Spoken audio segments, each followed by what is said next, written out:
Hi, welcome to this episode of The Daily. My name is Brendan Malone. Well, a couple of weeks ago, Pope Francis issued the apostolic exhortation Amoris Laetitia. And it's it's actually some really beautiful stuff in there. I know there's been a lot of heated debate about one particular smaller section around communion, divorce, remarriage, and things like that. But really, there is those early chapters, there's some real great gems of particularly at the coalface sort of pastoral beauty and wisdom in those first couple of chapters that largely a lot of people seem to have missed. However, there's one particular aspect of this document that I've kind of found a little bit frustrating, and I'm actually going to contrast this apostolic exhortation with another apostolic exhortation that was issued last year by Bishop Olmsted, who's from the Diocese of Phoenix in Arizona, and it was on these same sorts of issues around marriage and family. It is addressed only to men in his diocese, and it's called Into the Breach. And the difference is the language that is used to describe the truths, the important truths about marriage and family that we believe and we strive to live out and that we adhere to as Catholics. In Amoris Laetitia, it uses the language of ideals to talk about these important truths, and there's a bit of a problem in that. And perhaps it's not an issue in other languages, but in the English, when you use the term ideal or you talk about something as an ideal, you're actually diminishing its importance. So let me give you an example. In an ideal world, I'd be earning a six-figure salary and I would have no mortgage. I'd be mortgage-free. But hey, it's not an ideal world. We're still happy. We're still getting a good income. We're still living and things are all good. Now you see here when you talk about something as an ideal, it completely changes the dynamic of its importance and whether you should be striving for that or not, whether you should be getting that or attaining that or not. So let me give you, I'll use that same example and I'll talk about it in a different way now. And this time I'm going to say to you, well, the truth of the matter is that I should be receiving a six-figure salary and I should be mortgage-free.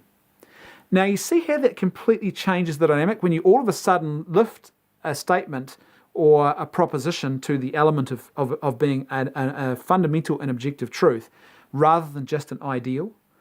All of a sudden, that raises two other important questions. Well, why aren't you mortgage-free and why aren't you getting a six-figure salary? Is it because there is an injustice being perpetrated against you which prevents these things from happening? Or is it because of something that you are failing to do in your own life which is preventing you from achieving that fullness of that vision and reality that you should be participating in right now? And you see, these same principles I think are true when you talk about Catholic teachings, important Catholic teachings around marriage and family and sexuality. They aren't just ideals. They are the truth. And ironically, by referring to them as an ideal or as ideals, you actually undermine the very vision which Pope Francis has explicitly stated. He said this on a press conference on his return from Greece just last week, that he asked these questions about why aren't young people getting married, and we need to do more to promote marriage and to evangelize our culture for marriage and family. He's been very clear about that fact. But when you refer to marriage and family and the teachings and the truths about them as ideals, you actually diminish that goal. That aim is completely weakened and undermined because effectively what you're saying to people in the culture is, well, it's just an ideal. And it's okay if you don't get there. There's other options too that you can live out. This is just an ideal. So it completely diminishes the importance of something. And it actually gives people a really good reason to opt out and to choose another path. It's only when people are actually challenged and encouraged and loved and with absolute charity and it had the full beauty and depth and importance of these truths explained to them that you really will begin to see a change in our culture around marriage and family. If people see good, strong, stable, loving marriages that reflect Christ and his love for the church, and if people hear about the truth of marriage and it's presented to them unequivocally and clearly and with intelligence and with charity, that's when you're going to see a response and a change in the culture. But if you just refer to something as an ideal, you're not going to achieve that. And interestingly enough, if you look at the Gospels, Christ does not talk in the language of ideals. He doesn't talk about ideals. He's very clear and he's unequivocal in what he challenges and calls people to. The story of the woman caught in adultery is a great example of this. Christ shows great charity and compassion and mercy to that woman because she has committed and done something wrong. But he shows mercy to her despite her wrongdoing. And then, when he sends her on her way, he says to her, go and sin no more. He actually calls it sin. He doesn't equivocate. He doesn't say, well, that's less than an ideal situation. He says it's sin.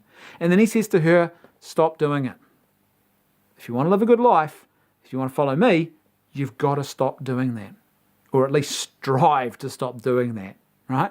So he's very clear. He doesn't talk about ideals. He doesn't say, well, look, go and live a more ideal life. He actually says it's sin. It's not just not ideal. It is a sin. It's not good for you. It's a violation of what God has called us to, and you need to stop doing it. And so I think we need to rediscover that and be very clear. And this is where Bishop Olmsted, in his apostolic exhortation into the breach, is very clear. And I contrast the two documents. He's very clear in the way he talks about these truths. He's very clear when he talks about the sins that people can be committing and falling into if they don't follow the will of Christ. Now, I know there might be a temptation to say, oh, yeah, but look, in the real world, and see, this is the problem again with using the language of ideals. You effectively make the church out to be idealistic. And being idealistic is not really a good thing. It sort of suggests that you have sort of a pie in the sky view of the world, but it's not really grounded in reality. That you're an idealist and you're sort of, you're always looking at all these wonderful things, but they're not really grounded with 2 feet on the ground in the real world. Well, here's the important news flash and the take-home point here. There is no real world without Christ.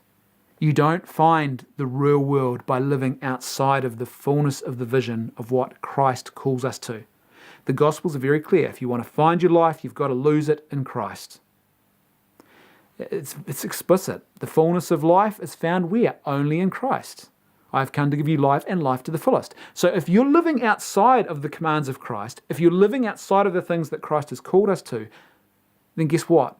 You're not living in the real world. You're living in a sort of pseudo-reality, a matrix-like environment where you are missing out on all of the profound beauty and wonder and meaning and happiness, ultimately, that following Christ helps us to attain, and the way in which it helps us to make sense of and find the deeper purpose and meaning of our lives and who we are in relation to God and what we are created for. Like I said, Amoris Laetitia, it's got some great gems, and there's some really beautiful statements and moments of clarity around sort of the day-to-day living out of marriage and family. I encourage you to read it. You need to read the document. A lot of people are debating about this issue and commenting on this particular issue without having read the document, and it's very clear and evident in the way they're talking about it, all the statements they're making, the claims they're making about what they think it does and doesn't permit, that they actually haven't read the document. And a lot of people are focusing solely on one particular chapter in the document. Read the whole document. There's some really beautiful wisdom in there. At the same time, like I said, there's just that one little aspect of it that I wish was different. I wish that there was a really strong call and a challenge to our culture and to us in the church about the wonderful truths that those of us who are called to the vocation of marriage, are actually called to live out, and how important those truths are, rather than talking about them merely as ideals. Like I said, it might have just been a language thing where perhaps when you translate this term ideals into English, it actually has a whole different connotation to what it does in other languages where they're using those same terminologies. Thanks for watching. I'll see you tomorrow on the Daily.